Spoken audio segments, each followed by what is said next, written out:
آئیے کتاب رحمت سورہ الکہف اٹھائیں۔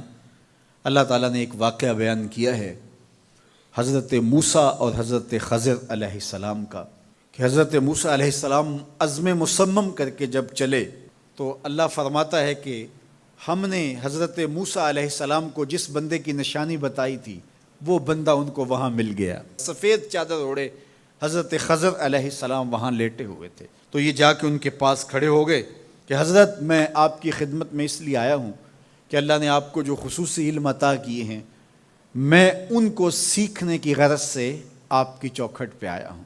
کہا تم میرے ساتھ صبر نہیں کر پاؤ گے، معاملے مشکل ہیں، سفر دشوار ہے، منزل کٹھن ہے، اور میرے معاملات ایسے ہیں کہ تم اعتراض کرو گے، اس کے بغیر تم رہ نہیں سکتے۔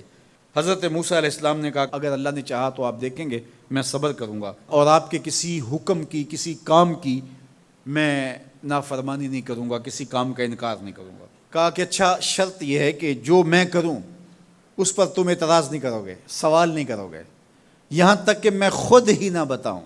تو کہا کہ یہ شرط ٹھہری، میں کوئی بات نہیں کروں گا۔ فانطلقا، دونوں چل پڑے، دریا کے پار جانا تھا۔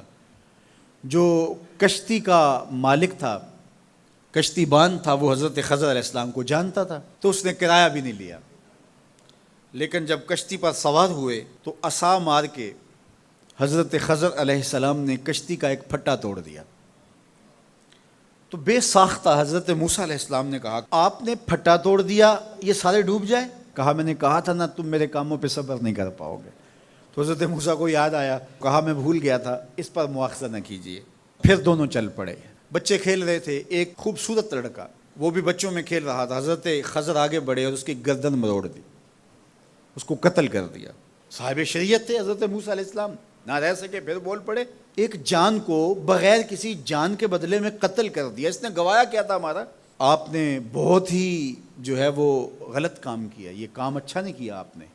کہا میں نے کہا نہیں تھا کہ تم میرے ساتھ صبر نہیں کر پاؤ گے۔ کہا ایک موقع اور دے دیجئے، اب اگر میں نے کوئی اعتراض اٹھایا تو پھر دوبارہ مجھے آپ اپنی صحبت میں نہ رکھیے، عذر تمام ہو جائے گا۔ پھر دونوں چل پڑے، یہاں تک کہ ایک بستی میں دونوں آئے تو آپ نے بستی والوں سے کہا کہ ہم مہمان ہیں، آپ ہماری مہمان نوازی کیجیے، کھانا کھلائیے۔ تو انہوں نے انکار کر دیا، کہا کہ ہم تو آپ کو بلایا نہیں ہے، آپ خود آئے ہیں، آپ اپنے کھانے کا خود انتظام کیجیے۔ گزر رہے تھے گلی سے تو ایک دیوار گرنا چاہ رہی تھی، تو جلدی سے اس دیوار کو مرمت کر دیا۔ کہا حضرت ہم اگر چاہتے تو اس پہ اجر لے سکتے تھے، انہوں نے ہمیں کھانا تک نہیں دیا اور ہم ان کی دیواریں سیدھی کر رہے ہیں۔ کہا اب تمہاری میری جدائی ہو گئی، تم نے یہ بھی اعتراض کر دیا۔ تو انہیں یاد آیا کہ وہ یہ بھی اعتراض ہو گیا۔ اب میں تمہیں بتاتا ہوں کہ یہ 3 کام میں نے کیوں کیے۔ اللہ اکبر۔ اب سنیے، قرآن ہمیں بتاتا ہے کہ ظاہری علم بھی ہوتا ہے لیکن کوئی باطنی علم بھی ہوتا ہے۔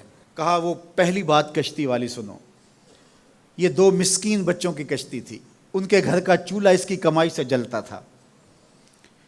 دریا کنارے کنارے ایک ظالم بادشاہ رہا تھا جو لوگوں کی کشتیاں چھین رہا تھا، ہم نے تھوڑا سا عیب لگا دیا، وہ ٹوٹی کشتی چھوڑ کے چلا گیا۔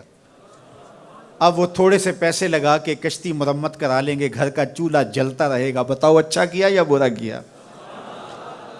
کہا رہی بات اس بچے کی جس کو ہم نے قتل کیا، اس کے ماں باپ مومن تھے، نیک تھے، صالح تھے، بچے نے بڑا ہو کے بہت برا ہونا تھا، ہم نے اس کو قتل کر دیا، اللہ اس کے بدلے ان کو بہتر اولاد دے گا۔ علماء تفسیر نے لکھا ہے اس بچے کے بدلے میں اللہ نے ان والدین کو ایک بیٹی عطا کی جس کی نسل سے 70 نبی پیدا ہوئے۔